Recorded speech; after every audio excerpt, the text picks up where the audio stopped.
பாருங்கள், அதுக்கு இந்த மாதிரி எப்போதும் எல்லாம் வீட்டில் வச்சுருப்பீங்க இரும்பு கடாய். நான் வந்து நல்லா கொஞ்சம் பெரிய சைஸ் கடாயாக இருக்குங்களா முழு கோழியை உள்ள வச்சுருக்கேன். நீங்கள் சின்ன சைஸாக இருந்தால் அதுக்கு தகுந்த பீசஸ் கட் பண்ணிக்கோங்க. பாருங்கள், பெரிய சைஸ் கடாய் எடுத்துக்கோங்க.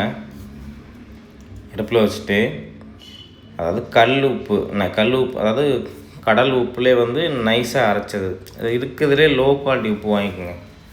அதுதான் பெஸ்ட்டு. நம்ம திருப்பி அதையே யூஸ் பண்ணிக்கலாம். எந்த வேஸ்டேஜும் போகாது. என்ன கட்டியாக இருக்கும் நம்ம உடச்சி விட்டு திருப்பி அதே மாதிரி தண்ணி ஊற்றி பிசைஞ்சிட்டு அப்படியே வச்சிட்டோம்னா அப்படியே ஃபுல்லாக நீட்டாகிடும். பாருங்கள், இது நான் இதுக்கு முன்னாடி யூஸ் பண்ணது தான் அந்த உப்பு, அதனால் கட்டியாக இருக்குது. அந்த அப்படியே கட்டியை உடச்சி தான் உள்ளே போட்டிருக்கோம். கனம் பார்த்துக்கோங்க, 1.5 இன்ச்சு அது கனம் இருக்கணும். அதாவது கடாயிலேருந்து 1.5 இன்ச்சு கனம் இருக்கணும். அப்போ தான் வந்து ரொம்ப தீஞ்சிடாது. ரொம்ப அதாவது உள்ளே வைக்கிற நம்ம என்ன கறி வச்சாலும் சிக்கன் வச்சாலும் சரி இல்லை மட்டன் வச்சாலும் சரி தீஞ்சிடாது. பாருங்கள், 1.5 இன்ச்சு கணத்தில் வச்சுட்டு அதுக்கு மேலே நம்ம வந்து கவர் பண்ணி வச்சுருக்க பாயிலிங் பேப்பரை சுற்றி வச்சுருக்க சிக்கனை பீஸை உள்ளே வச்சுட்டு அது மேலே வந்து பார்த்திங்கன்னா ஃபுல்லாக உப்பு போட்டு கவர் பண்ணிடுங்க. பார்த்திங்களா, இந்த மாதிரி நல்லா கவர் பண்ணிடுங்க. அதாவது உள்ள சிக்கன் இருக்கும், அதுக்கு மேலே சைடு எல்லா பக்கமுமே ஒரு 1.5 இன்ச்சு கணத்துக்கு உப்பு இருக்கணும். அது மாதிரி நல்லா செக் பண்ணிக்கோங்க. நீங்கள் பார்த்தீங்கன்னா தெரியும். இப்போ நான் விரல வச்சு காமிக்கிற பாருங்கள், இந்த அளவுக்கு இருக்கணும். இந்த அளவுக்கு இருந்ததுன்னா தான் உங்களுக்கு வந்து நல்லா உள்ள எல்லா பக்கமும் நல்லா கவர் ஆகும். பாருங்கள், 1.5 இன்ச்சு இந்த சைடு, அதே மாதிரி எல்லா பக்கமுமே காமிக்கிற பாருங்கள். இந்த சைடு 1.5 இன்ச்சு, இதெல்லாம் ஜாஸ்தியாகவே இருக்குது. ஜாஸ்தியாக இருந்தால் பரவாயில்ல, கம்மியாக மட்டும்தான் இருக்கக்கூடாது.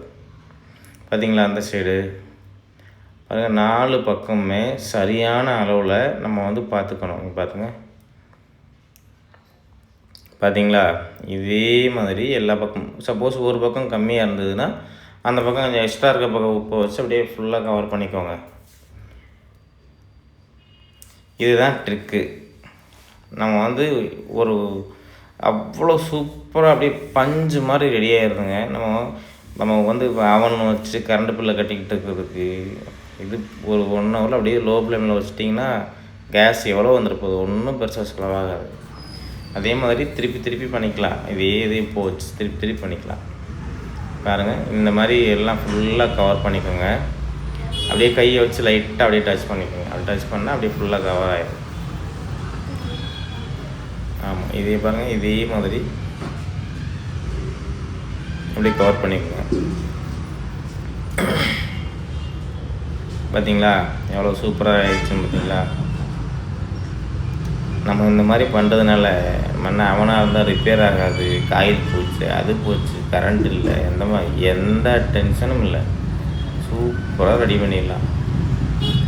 பாருங்கள், அப்படி ஜம்முன்னு ஆயிடுச்சுங்களா. அவ்வளோதாங்க. இதே மாதிரி ரெடி பண்ணிக்கோங்க. ரெடி பண்ணிவிட்டு அடுப்பு வந்து பார்த்திங்கன்னா ஒரு கடாயில் 1/4 அடுப்பு படணும், அந்தளவுக்கு எரிஞ்சால் போதும். இதோட கொஞ்சம் ஸ்பீடு வச்சுக்கோங்க. அதாவது ஒரு கடாயில் 1/4 வந்து நம்ம அனல் எல்லா பக்கம் பாடுற மாதிரி ஸ்லோ ஃப்ளேமில் அப்படியே இந்த மாதிரி வச்சிட்டிங்கன்னா போதும். கண்டிப்பாக 1 ஹவர் இருக்கணும். ரெண்டாவது, இது மேலே வந்து பார்த்திங்கன்னா நீங்கள் இந்த மாதிரி ஒரு இலையை போட்டு மூடிக்குங்க. இலை இல்லைன்னா பாயிலிங் பேப்பர் போட்டு மூடுங்க. அப்படி எதுவுமே இல்லையா, அதாவது ஈர துணி அந்த மாதிரி கூட நம்ம போட்டு மூடிக்கலாம், ஒன்றும் பிரச்சனை. அதாவது வேஸ்ட் துணியாக இருக்கும், அதாவது யூஸ் ஆகாத துணியாக இருக்கணும். அங்காட்டுக்கு புது துணியை போட்டு மூடிடாதீங்க. நான் இலை இருக்குங்கிறதுனால பழைய இலை இருக்குது, அதனால் அதை வச்சு மூடியிருக்கேன். அது மேலே கவர் பண்ணுறதுக்கு ஏதோ ஒரு பார்த்தா இல்லை ஃபுல்லாக நீங்கள் கவர் பண்ணுற அளவுக்கு உங்கள்கிட்ட வந்து மூடி இருந்ததுன்னா நீங்கள் அது மாதிரி கூட பண்ணிக்கலாம். நான் சும்மா ஓப்பனாக தான் இருக்கும், ஒன்றும் ஆகாது. எப்படி இருந்தாலும் ஒன்றும் ஆகாது. அதே மாதிரி பண்ணிக்கோங்க. பாருங்கள், ஃபுல்லாக கவர் ஆயிடுச்சு.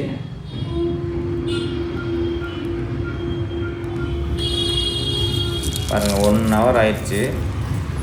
1 ஹவருக்கு அப்புறம் பாருங்கள் அந்த இலை எப்படி ஆயிடுச்சு பாருங்கள். நம்ம ஃப்ரெஷ்ஷாக வச்ச இலை நல்ல ஈரப்பதமாக இருந்த இலை அப்படியே சருகு மாதிரி ஆயிடுச்சு பாருங்கள்.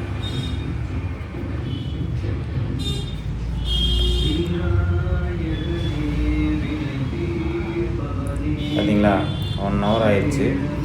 1 ஹவர் சிக்கன்னா 1 ஹவர், மட்டன்னா ஒரு 1.5 ஹவர் இருக்கணும். 1.5 மணி நேரம் கண்டிப்பாக இருக்கணும். பாருங்கள், அந்த இலை பாருங்கள் அப்படி சொல்லிட்டு அப்படியே சருகு மாதிரி ஆயிடுச்சு ஃபுல்லாக.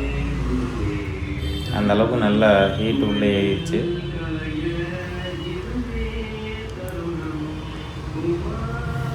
நம்ம சாப்பிட்றதுக்கு ஒரு 5 நிமிஷத்துக்கு முன்னாடி நீங்கள் எடுத்திங்கன்னா போதும்.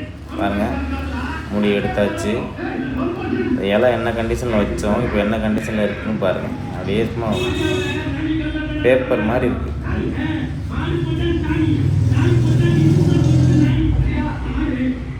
அப்படியே மேலே பார்த்தீங்கன்னா காங்கிரீட் போட்ட அந்த கலவை மாதிரி இருக்குது. பாருங்கள் எப்படி ஆகுதுன்னு சொல்லிட்டு. கத்தியெல்லாம் உடைக்க முடியல பாருங்க. அப்படியே அந்த செவத்தை உடைக்கிறதுக்கு எப்படி அந்த மாதிரி உடைக்கிற மாதிரி இருக்கு. பார்த்தீங்களா? பாருங்க நம்ம எப்படி பூ மாதிரி வச்சோம் பொழுதுன்னு. ஆனால் அது எப்படி இருக்குன்னு பாருங்கள். இது உடைக்கிறதாங்க கொஞ்சம் கஷ்டம், கொஞ்சம் பாருங்க. அப்படின்னு இப்படி தான் நாங்கள் பண்ண போகிறோம். ஈஸியாக உடைக்கலாம். உடைக்கிறப்ப பார்த்தீங்கன்னா உள்ளே எதுவும் அந்த சிக்கன் அந்த கவருக்கு உள்ளே எதுவும் போயிடாமல் மட்டும் பார்த்து அப்படியே கேர்ஃபுல்லாக உடைங்க. மேக்ஸிமம் அரபு கண்ட்ரிகளில் வந்து இந்த மாதிரி மெத்தட் தான் யூஸ் பண்ணுறாங்க.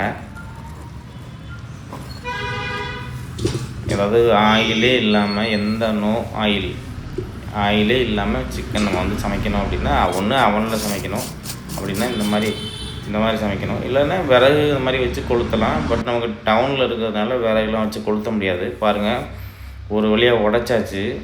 இப்போ எடுக்க போகிறோம். எப்படி இருக்குதுன்னு மட்டும் பாருங்கள். அப்படியே சும்மா வேறு லெவலில் இருக்குங்க. நம்ம எனக்கே ரொம்ப ஆவலாக இருக்குது.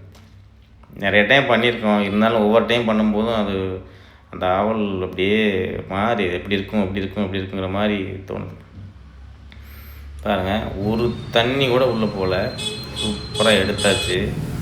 பாருங்கள், இதுலேருந்து எந்த லீக்கேஜ் இருக்காது. நம்ம பேக்கிங் அந்தளவுக்கு பண்ணினா தான் உங்களுக்கு அந்த மாதிரி இருக்கும். தண்ணிலாம் வெளியே போகாமல். இல்லை லைட்டாக சுற்றிட்டிங்கன்னா உங்களுக்கு தண்ணிலாம் வெளியே போயிடும்.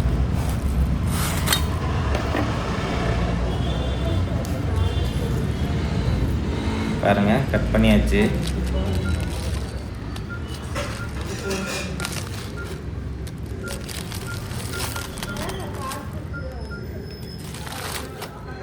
பாருங்கள், எத்தனை லேயர் கட் பண்ணியிருக்கோம் பாருங்கள். இதே மாதிரி நீங்களும் சப்போஸ் அப்படி பண்ணுறது மாதிரி இருந்தால் இந்த லேயர் கனெக்ட் பண்ணிக்க. பார்த்தீங்களா, ஒரு சைடு ஒரு லேயர், இன்னொரு சைடு ஒரு லேயர், இப்படி சுற்றுறதுனால தான் எந்த தண்ணியும் லீக்கே ஆகலை. அப்படியே ஃபுல்லாக இருக்குது பாருங்கள். எத்தனை லேயர் சுற்றிருக்கோம் பாருங்கள். ஒரு வழியாக வந்துருச்சுங்க. 1 ஹவர் மட்டும் நீங்கள் தம் போடுங்க. அதே மாதிரி வச்சுட்டு 1 ஹவருக்கு மேலே நீங்கள் ஒரு 1/2 ஹவர் அப்படியே ஃப்ரீயாக விட்டுருங்க. அது ஆஃப் பண்ணிவிட்டு அந்த தம்மிலே விட்டுருங்க. நீங்கள் வந்து பிராய்லர் பண்ணலாம், மட்டன் பண்ணலாம், பீஃப் பண்ணலாம். ஆனால் பீஃப்க்கெலாம் வந்து கண்டிப்பாக 2 மணி நேரமாவது நீங்கள் அடுப்பு அதே ஃப்ளேமில் எரிச்சிட்டே இருக்கணும். ஏன்னா அப்போ தான் இது குக் ஆகும். இது பிராய்லருங்கிறதுனால சீக்கிரம் வந்துடுச்சு. மற்றபடி மட்டன்னா ஒரு 1.5 மணி நேரம், பீஃப்னால் ஒரு 2 மணி நேரம், அந்த மாதிரி நீங்கள் கனெக்ட் பண்ணிக்கோங்க. பாருங்கள், அப்படியே பொறுமையாக எடுங்க. ஏன்னா உள்ளே அப்படியே எல்லாம் வெந்து அப்படியே கலண்டுரும். ஓவர் ஸ்பீடாக எடுத்திங்கன்னா அங்கே பிச்சுக்கிட்டு வந்துடும்.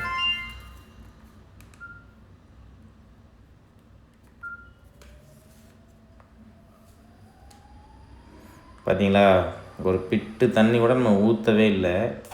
ஆனால் அதில் எவ்வளோ தண்ணி இருக்குது பாருங்கள். இந்த சூப் இருக்குது தெரியுங்களா, இது ஒரு ஸ்பூனை வச்சு எடுத்து அப்படியே குடிச்சிங்கன்னு வச்சுங்களேன், வேறு மாதிரி இருக்குங்க. இதுதாங்க ஒரிஜினல் சிக்கன் சூப்பு. பாருங்க, எந்த தண்ணியுமே ஊற்றாமல் சிக்கன்லேருந்து வர்ற சூப்பு தான் சிக்கன் சூப்பு. அது பாருங்கள், ஒரு ஸ்பூன் எடுத்து ஒரு டிப்பு அடிச்சிங்கன்னு வச்சுங்களேன், வேறு மாதிரி இருக்குங்க. ஓப்பன் பண்ணிடலாம். இங்கே பாருங்கள் எப்படி இருக்குன்னு சொல்லிட்டு. அப்படியே வெந்து கலண்டுருச்சுங்க. அப்படியே சுத்தமாக எப்படி ஆவி பறக்குது தெரியுங்களா? பாருங்க,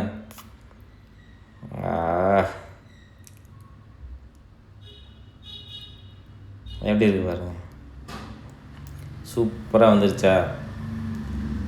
வீட்டிலையே சிம்பிளாக இல்லாமல் நம்ம அவனில் வச்சா கூட இந்தளவுக்கு மேலே கருகாமல் வருமானு சொல்ல முடியாது. ஆனால் அந்தளவுக்கு வந்திருக்கு பார்த்தீங்களா. எந்த பக்கமும் கருகலை, சூப்பராக வெந்துருச்சு. இதை விட என்னங்க வேணுங்க. பாருங்க, இந்த நாரெலாம் அவுக்கெல்லாம் முடியல, அப்படியே வருது பிச்சுக்கிட்டு கையோட. பாருங்க பாருங்க பாருங்க, அப்படியே தொட்டு அப்படியே வருது, கூண்டோடு வருது எல்லாமே. எப்படி இருக்குது பாருங்க பாருங்க.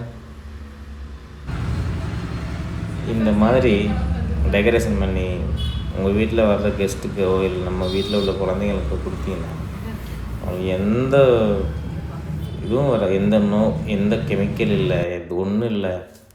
சும்மா நம்ம வீட்டில் உள்ள பொருள் வச்சு தான் பண்ணியிருக்கோம். வேறு எந்த மசாலா அந்த மசாலா ரேட் கொடுத்து வாங்கணும் அப்படின்லாம் எதுவுமே இல்லை. பாருங்க, தொட்டு அப்படியே கோழி முட்டை மாதிரி கலந்து வருது பாருங்க.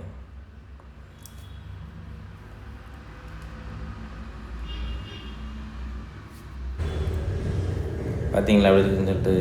கண்டிப்பாக வீட்டில் ட்ரை பண்ணுங்கள். ட்ரை பண்ணி சாப்பிட்டு இதே மாதிரி கமெண்ட் பண்ணுங்கள் எப்படி இருக்குன்னு சொல்லிட்டு. பாருங்க, அப்படியே வெந்து கலண்டு இருக்குங்க. அப்படியே ஒரு துளி கூட நம்மகிட்ட ஆயிலே போடல. ஆயிலே இல்லாமல் இந்த அளவுக்கு வந்திருக்குன்னா பார்த்துக்கோங்க. அவனில் வைக்கும்போது உங்களுக்கு மேலே கருகி இருக்கும். நம்ம அந்த மாதிரிலாம் பண்ணல, அப்படியே இருக்குது. எப்படி வச்சோமோ அப்படியே இருக்குது. பாருங்க, அந்த மசாலா டிப் பண்ணி ஒரு சாப்பிட்டிங்கன்னு வச்சுங்க, போச்சு, பேசவே முடியலங்க, வாயெல்லாம் எச்சி ஊறுது. பாருங்க, அப்படி சும்மா தான் அப்படி டச் பண்ணுறேன், அப்படியே கலண்டு வருது பாருங்க. பாருங்க, அப்படியே உள்ள அந்த பாருங்க ஸ்கின்னெல்லாம் அப்படியே வருது. அப்படியே சும்மா தொட்டு அப்படியே கரைஞ்சிடும், ஐஸ்கிரீம் மாதிரி ஸ்கின்னெல்லாம். பாருங்க, அந்த முட்டை பார்த்தீங்களா, நம்ம வச்ச முட்டை பார்த்தீங்களா அப்படின்னு சொல்லிட்டு. முட்டையை வெளியே எடுத்தாச்சு. ஓடோடு தான் வச்சுருக்கோம். ஸோ அதனால் எடுத்து உரித்து வச்சுக்கோங்க. அடுத்து உள்ள அந்த லெமன் ப்ளஸ் அந்த கொத்தமல்லி எல்லாம் கூட எடுத்து போட்டுருங்க. ஏன்னா அது ஃப்ளேவருக்காக தான் உள்ளே வச்சோம் நம்ம. பார்த்தீங்களா எப்படி இருக்கு பாருங்க, அப்படி தொட்ட வாயில் வருது பாருங்கள். கண்டிப்பாக எல்லோரும் வீட்டில் ட்ரை பண்ணி பாருங்கள் மக்களே. பார்த்துட்டு எப்படி இருக்குன்னு சொல்லுங்கள். வீடியோ பிடிச்சிருந்தா லைக் பண்ணுங்கள், கமெண்ட் பண்ணுங்கள், ஷேர் பண்ணுங்கள். நன்றி.